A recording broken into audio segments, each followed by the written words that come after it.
I want to begin by paying tribute to the work of Joe and Barbara and the work of Hey Ho. I think it's a really important part of the local community, thinking about how we reflect on the past and thinking about the commemorations of the First World War.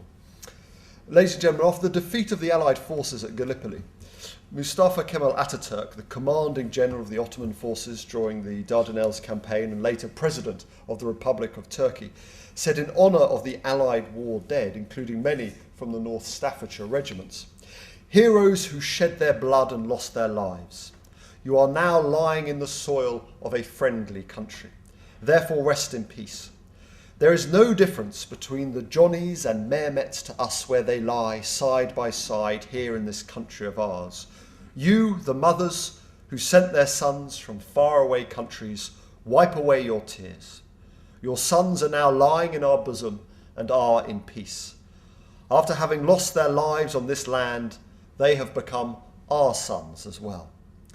No better tribute could be paid to the bravery and sacrifice of young men who served their country in the volunteer battalions of the North Staffordshire regiments.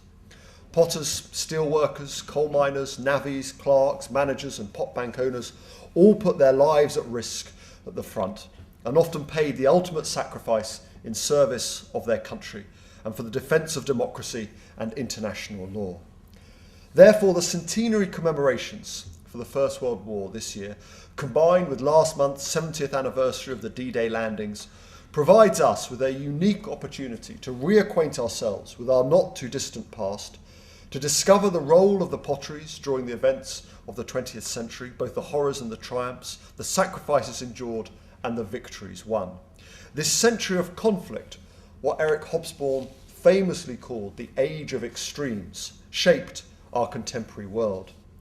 Indeed, the necessity of what the First World War should mean to us and how we approach this subject has become something of an ideological battlefield with the intervention of my former opposite number, Michael Gove, and how enjoyable it is to say those words.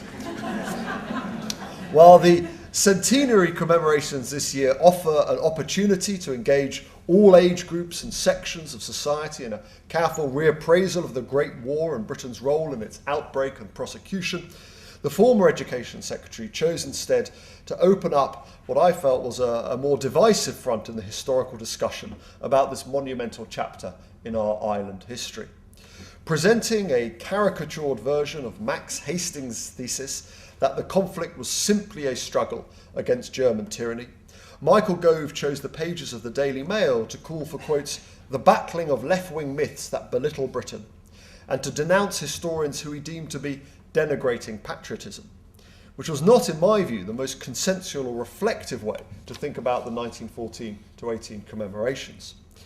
This Govian interpretation of the First World War fails to take account of the wealth of work of more recent scholarship, historians as diverse as Neil Ferguson and Christopher Clark. In Clark's judgment, any attempt at a First World War blame game is futile.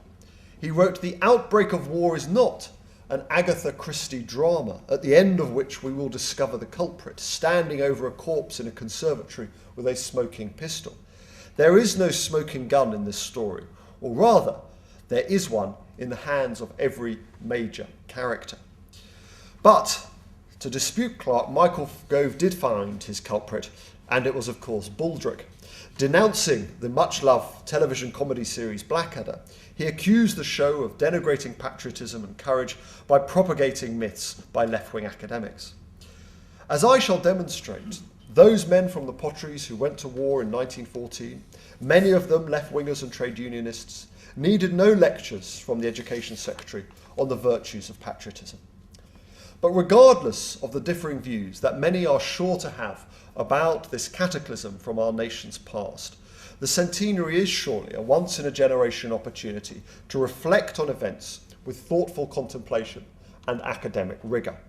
It is a chance for us to reassess a conflict that so fundamentally changed what it meant to be British, from the role of the state to the changing role of women in society.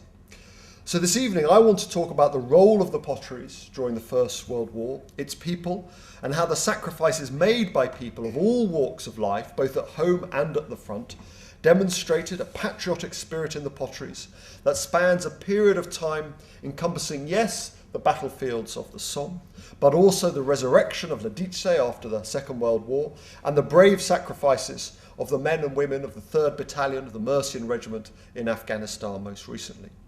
Throughout all of these struggles, the potteries has distinguished itself as an exemplar of British virtues of bravery, freedom and tolerance.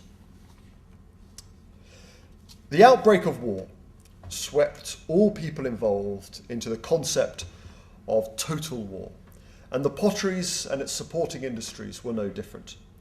During the Great War, this area witnessed an outpouring of patriotic fervour, and thousands of young men, many who worked in the local pot banks, answered the call of Lord Kitchener to avenge the rape of Belgium. The potteries industry in particular exhibited an enthusiastic spirit of patriotism by utilising its central part in British economic and social life to produce an abundance of patriotic-themed ceramics that range from novelty egg cups to the wartime wear of Wedgwood. While the advent of war brought about a deep economic slump across Europe, the pottery industry experienced a revival from a period that had, up until that point, represented a low point in the sale of North Staffordshire ceramics due to the imports of cheap ceramics from Germany.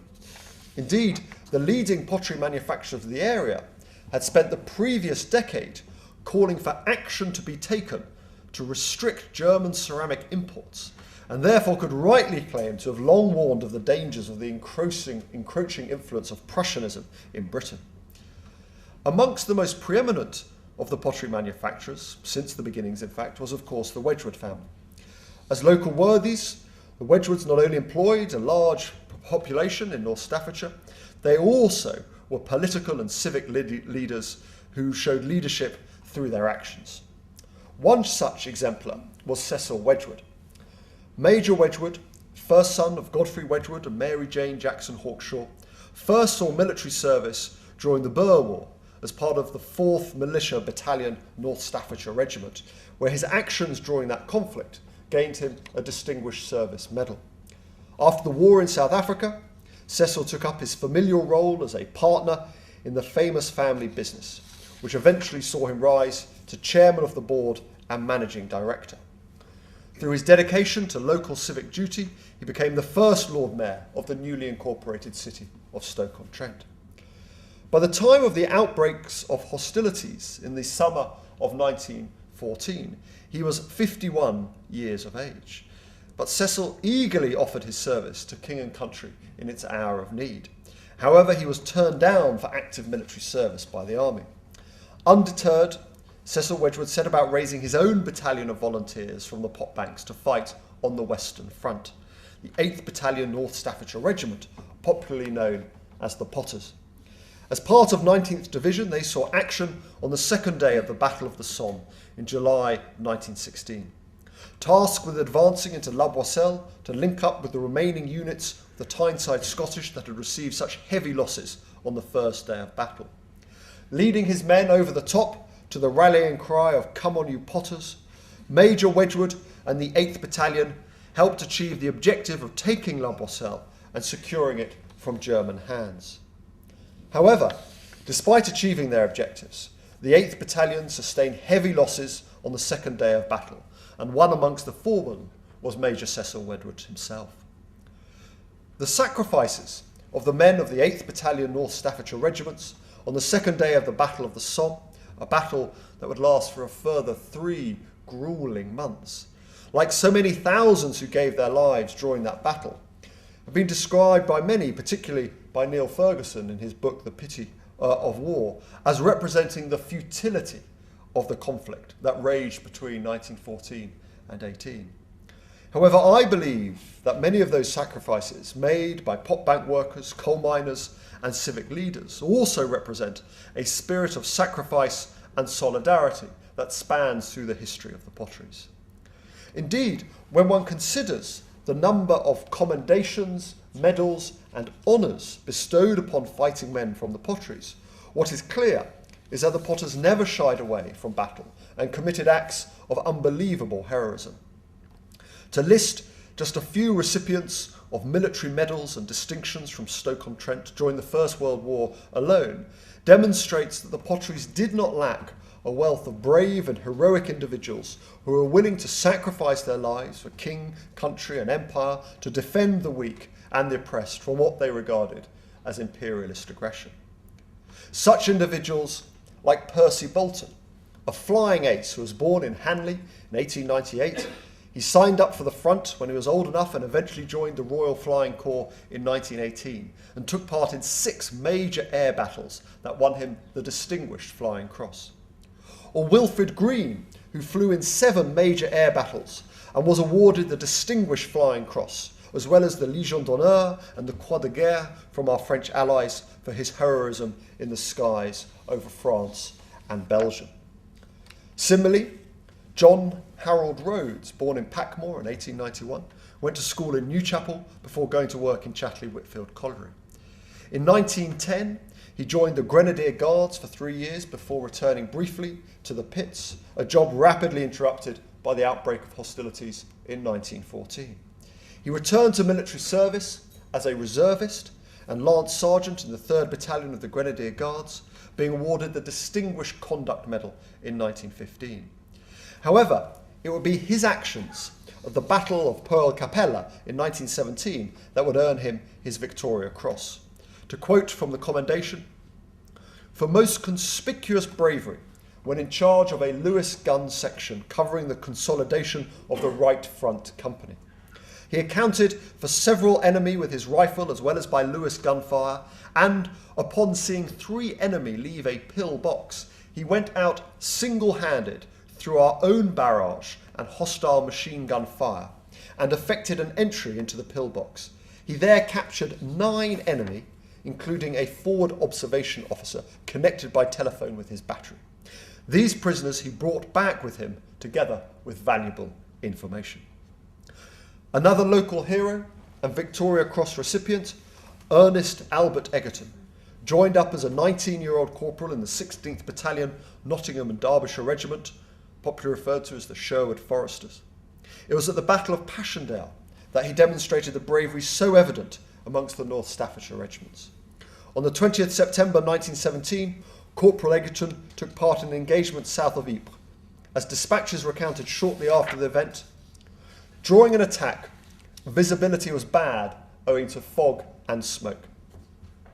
As a result, the 2 leading waves of the attack passed over certain hostile dugouts without clearing them, and enemy rifles and machine guns from these dugouts were inflicting severe casualties. Corporal Egerton at once responded to a call for volunteers to help in clearing up the situation, and he dashed for the dugouts under heavy fire at short range. He shot a rifleman, a bomber and a gunner, by which time support had arrived and 29 of the enemy surrendered. For these actions, Corporal Egerton rightly deserved the highest military award our nation could bestow. As the war progressed, he was elevated to the rank of sergeant, and even after the Great War was long over, Sergeant Egerton once again answered his country's call to arms by drawing the Home Guard in the Second World War, living up to Douglas MacArthur's parting words, "Old soldiers never die, they just fade away." As I've spoken earlier of the heroism of the 8th Battalion North Staffordshire Regiment at the Battle of the Somme, I think it would be remiss of me not to cite the heroism of one particular individual of the 8th North Staffords, Sergeant Oswald Dale. Born in Longton and worked as a miner before he was called up as a Territorial Army reservist in 1914. Marked out for a leadership role by his battalion's commanders, he was quickly promoted to sergeant at the barracks at Lichfield before shipping out to France in 1915. At the Battle of the Somme, the 8th Battalion was thrown into the centre of the white-hot heat of battle, as German trenches, thought to have been cleared by weeks of Allied artillery bombardment, and I always remember the stories of people climbing Parliament Hill in London, one of the highest points in London, and listening to the bombardment from London to mark the advent of the beginnings of the Battle of the Somme, that this notion that was so thunderous they thought they could hear it there. The German trenches, thought to have been cleared by weeks of Allied artillery bombardment, fought back with a ferocious hail of rifle and machine gun fire. On the first day of battle, Sergeant Dale's unit was sustaining heavy casualties and impeded progress towards their objective, the village of La Boisselle. His unit needed swift, decisive and bold action to ensure their relative safe passage to their objective in enemy-held territory. Without fear for personal injury or death at the hands of the enemy, Sergeant Dale single-handedly charged a German machine gun nest, subduing the enemy and thus allowing his men to advance to La Boisselle. This brave and heroic act won him the admiration of his men, who after the battle carried him aloft on their shoulders in celebration, and a citation from his superior officer urging that he be decorated with the Victoria Cross.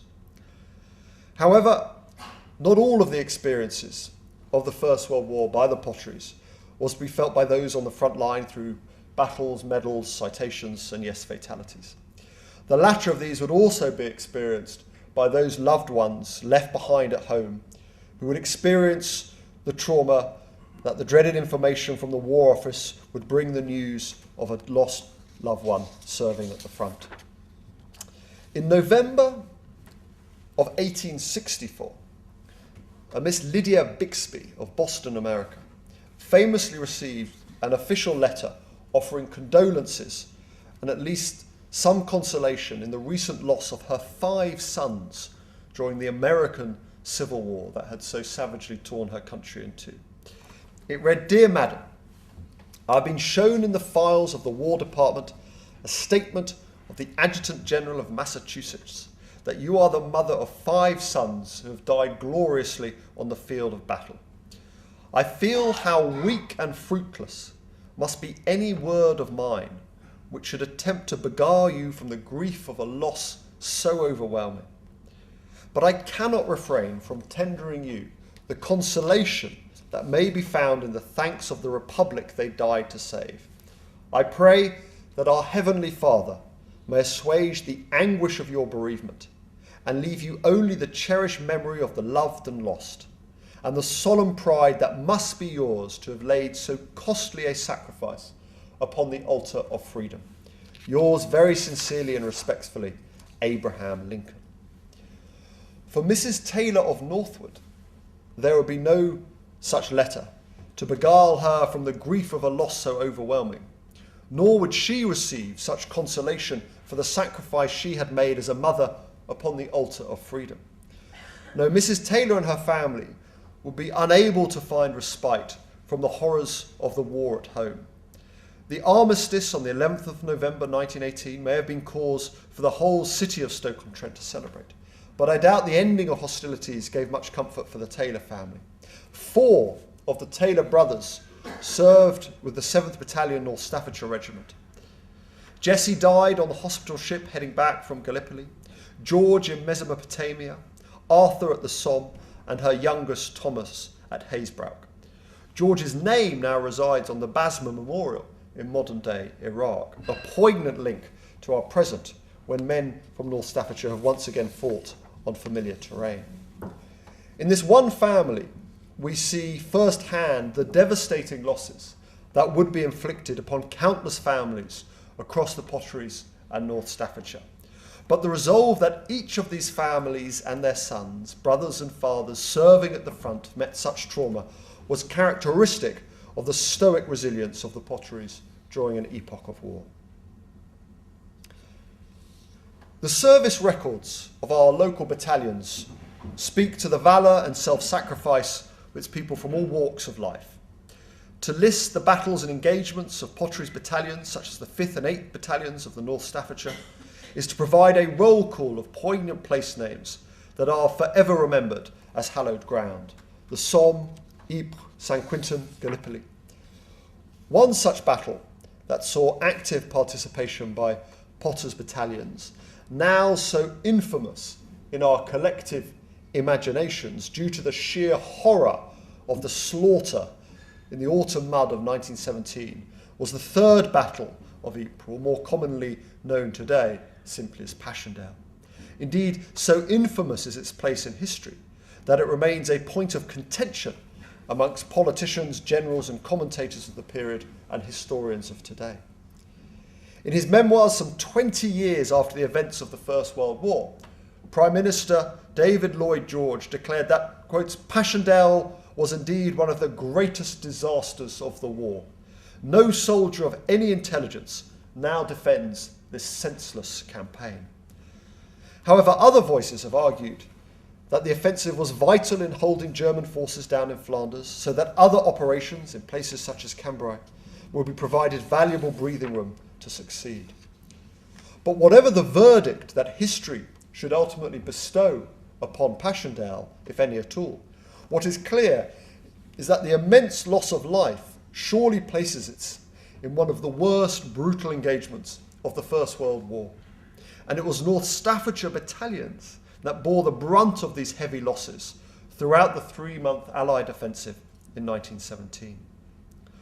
During the twilight hours of the morning of July the 1st, 1917, men from the North Staffordshire battalions awaited the commencement of the Allied offensive of British, Empire, French and Belgian forces with apprehension but determination. Allied artillery fire thundered overhead and bombarded the German defensive lines with merciless ferocity. The purpose of this intense, ear-splitting barrage was designed, like so many failed offensives before it, to rip open the enemy lines and pave the way for Allied forces to roll up the German resistance. Like the Somme before it, Allied commanders still believed Napoleonic tactics of artillery bombardments followed by amassing your men and bringing superior numbers to bear would bring victory. Unfortunately, for many thousands of men in those Allied trenches, many of them from North Staffordshire, these outdated tactics would prove to be little defence against the enemy. Following the cessation of the Allied bombardment, British troops fixed bayonets and went over the top.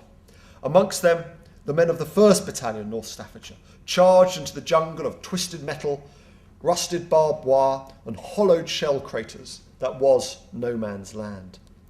As the 1st North Staffords advanced further towards the enemy trenches, there was the palpable sense that the best laid plans were coming apart at the seams. The further they progressed, the higher the rate of fire, increasing from German defensive positions. Advancing through the mud with 80 pounds of equipment, the 1st North Staffords had lost all of C and B companies halfway across no man's land. Despite sustaining such losses within the first moments of the attack, the 1st Staffords reached their objective in the area around Hill 60, known as Jehovah's Trench. All that remained was D Company, 2 officers and the battalion's 3 forward units. Despite this destruction, the Staffords captured their objective trench and held it against enemy counterattacks and inhospitable conditions without food, sleep or reinforcements. A death toll consisting of 11 officers, 238 non-commissioned officers and half the battalion's full strength. By the end of the 3rd day of fighting, North and South Staffordshire regimental losses would stand near to the 10,000 mark, which represented a devastatingly high proportion of the Staffordshire men that had been put into the field. The heroism and sacrifice of the 1st Staffords alone resulted in their battalion being awarded 2 military crosses, 3 distinguished conduct medals, 5 military medals and 1 bar to a military medal.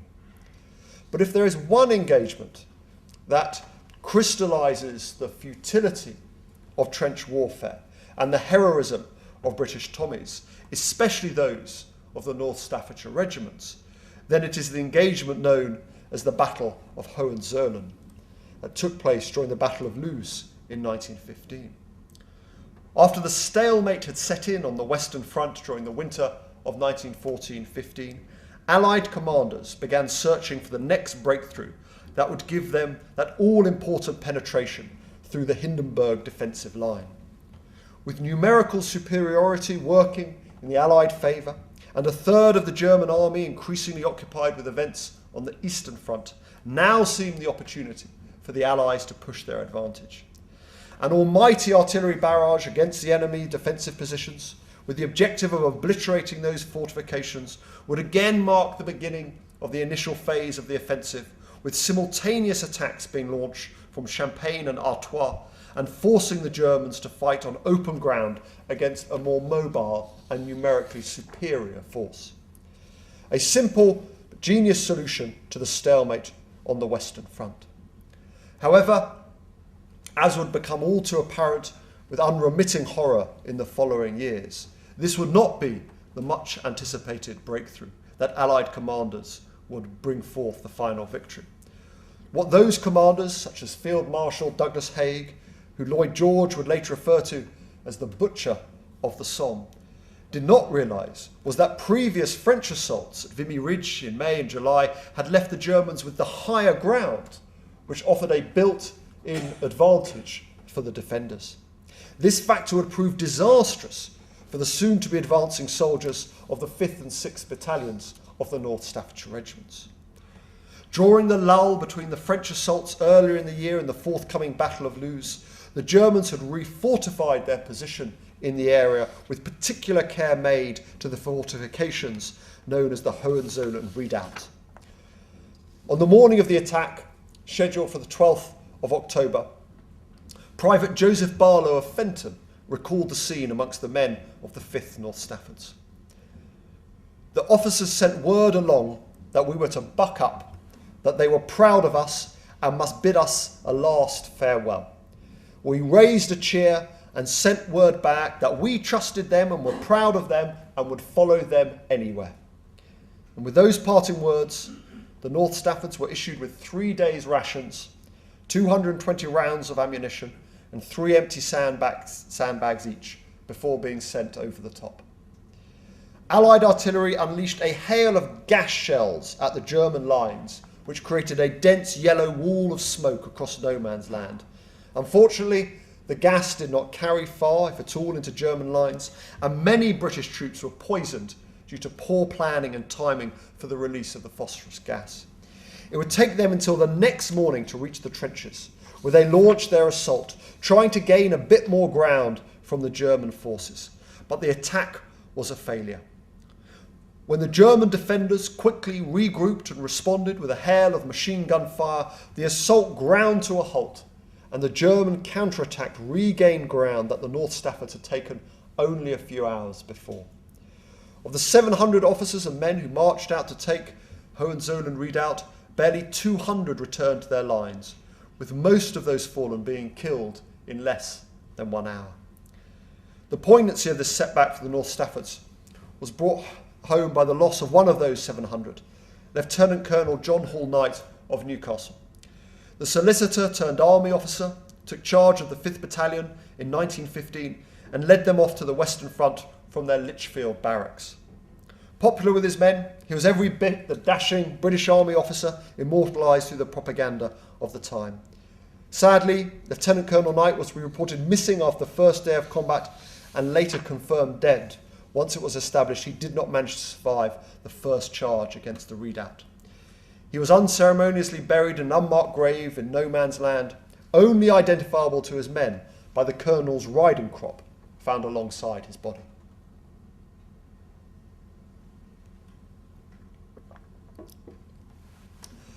When discussing the extraordinary role of North Staffordshire soldiers and regiments during the Great War, I think it's also worth considering the role of civic leaders during wartime, and in particular the contribution made by my illustrious predecessors as members of Parliament for Stoke-on-Trent and the Potteries area. The role of these local MPs, both in Westminster and at the front, is a part of this patriotic impulse that so permeated the civic and social life of the Potteries. Through their actions in public life, they used their positions to rally support for the war effort and exemplify that spirit of North Staffordshire solidarity. Typical of this showing both of national and internationalist solidarity was John Ward, one of my predecessors as an MP representing Stoke-on-Trent and one-time leader of the Navvies Union.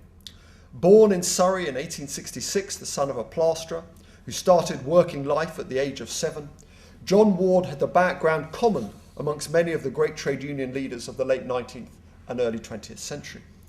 In 1886, Ward joined the radical left-wing Social Democratic Federation and quickly engaged in illegal demonstrations for workers' rights. By 1889, he had founded the Navvies Union. As a young man, Ward exhibited the strength of convictions and independence of mind that would be the hallmark of his time in Parliament. A career that would lead him to be celebrated by the local paper as exhibiting sturdy resolution, judgment and fighting of a regular John Bull. When hostilities broke out in 1914, John Ward raised, in aid of fighting what he referred to as Prussianism, 5 Labour battalions from the members of the Navvies Union, and commissioned as a lieutenant colonel by Lord Kitchener, led them to battle in France, Italy and Russia. This was not jingoism or chauvinism as depicted in some of the literature and stage plays of the 1960s, but instead a deep-seated sense of solidarity with what he regarded as his brothers and sisters in France and Belgium. John Ward was representative of a sense of working class solidarity exhibited right across the trade union and wider labour movement in 1914. Other trade union and labour leaders stood at the forefront of a working class movement in defence of democracy. Leaders such as George Edwards of the Agricultural Labourers Union and Gas and General Workers Union leader J.R. Clines raised army volunteers from their union's members. It was Clines who declared that support for the war effort was consistent with the actions of a socialist when the choice is no longer between peace and war, but between peace and submission to the war maker. It was the internationalist solidarity displayed by working men and women, miners and dock workers, trade unionists and members of parliament that demonstrated that the labour movement was motivated by much more than jobs and wages. This was a socialism that G.D.H. Cole described as consistent with human decency and fellowship. And there is a wonderful exhibition on this strand of thinking at the People's History Museum in Manchester at the moment, looking at the labour and trade union and working class response to the outbreak of the war. But the wartime experience of the working class in Britain did not just affect their relationship with the broader international labour movement, it also transformed their relationship with the British state. While war may have unleashed the revolutionary politics of Marxist-Leninism, first with the Bolshevik Revolution in Russia and then across the European continent, in Britain, the Great War brought about a different kind of socialism. The First World War allowed the labour movement, both the Labour Party and trade unions, to recast its socialism and radically transform its aims and objectives. As Martin Pugh has written, participation in the war effort allowed Labour to advocate socialism from a position of strength. Now, the socialist items on the agenda after war consisted of the nationalisation of the railways, expansion of the franchise to include all working men and women, and expanded pension provision. It also produced the 1918 Education Act, which was, and I was looking at it the other day, and its main theses were about a rising participation age, curriculum reform, the threat of a successful technical education system in Germany, and stronger control of schools. And I thought very little had changed over the previous century. From the war emerged the beginnings of a labour movement more expansive than the temperance societies and Methodism, an expanded movement that would lay the foundations for the achievement of the 1945 Attlee government. In the field of female emancipation and suffrage, the Potteries, long at the forefront of female employment in the pot banks, continue to lead the way towards the equality of the sexes. As Judith Orr rightly points out, a myth that the war brought women into industrial work for the first time. In fact, many women had always worked in industry, in coal mines, in cotton mills, and in potteries. But before 1914, women were still at a disadvantage to men at work, in the home, and in politics. However, the outbreak of hostilities in 1914, followed by conscription being introduced, underlined the necessity of emancipating female work, at least as a vital part of the war effort. From munitions manufacturing to farm labour, women were now freed from the work of simply domestic service and into a vast array of new jobs. Indeed, the necessity to avoid the presence of metal in munition factories meant the removal of the much-hated corset for female factory workers, evidence of the war delivering a body blow for progressive politics.